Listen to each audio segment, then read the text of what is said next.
Okay, so what are some of the hidden risks of outright gifting? First, what is a gift? A gift is a transfer of an asset for less than fair market value. A gift may look like, I give each of my daughters $19,000. Or maybe I add my daughter to the deed to my house as a co-owner. Or I sell my car to my daughter for less than fair market value. In all of these circumstances, a gift has occurred. I may want to make a gift out of affection. I may want to make a gift because I believe it simplifies the transfer of wealth and thus reduces or eliminates the need for estate planning, like a will or a trust or the probate process. Or I may engage in gifting as a way to proactively plan for long-term care.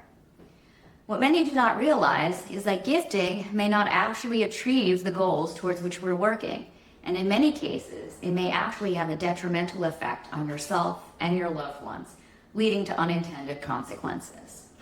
So let's talk about some of these unintended consequences. Gifting under the annual gift tax exclusion amount may unintentionally affect future long-term care benefit eligibility. For those engaging in gifting to transfer assets to loved ones out of affection, you're likely familiar with the annual gift tax exemption, which is currently set at $19,000 per year per person before a gift tax return is required.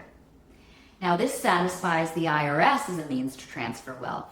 However, if you ever need to qualify for long-term care Medicaid benefits, these same IRS rules do not apply. Long-term care Medicaid considers any transfer as a potential gift.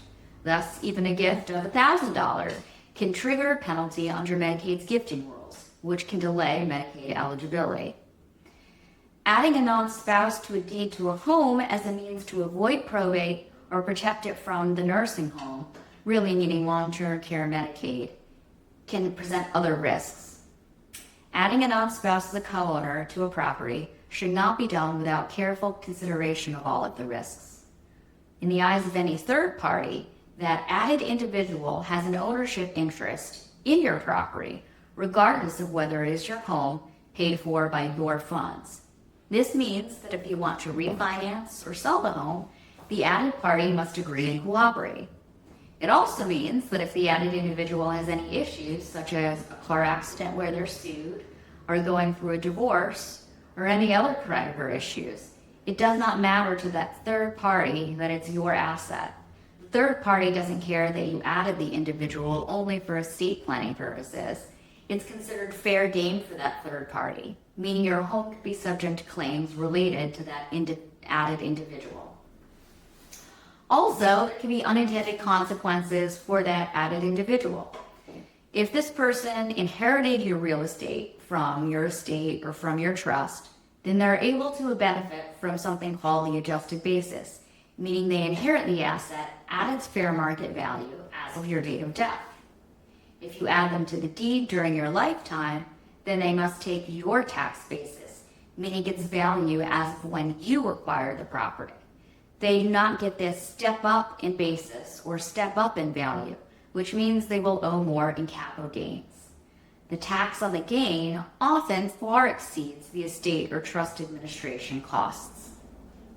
Additionally, simply adding someone to a deed does not protect the home from long-term care Medicaid planning.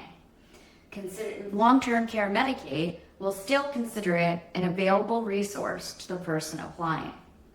There are other effective estate planning techniques that can accomplish this goal without all of the added risks. If your concerns are avoiding probate or sheltering assets from the costs of long-term care, then a good estate plan will accomplish both of these goals without the risk exposure and unintended consequences. This means you will maintain control longer and leave less up to chance.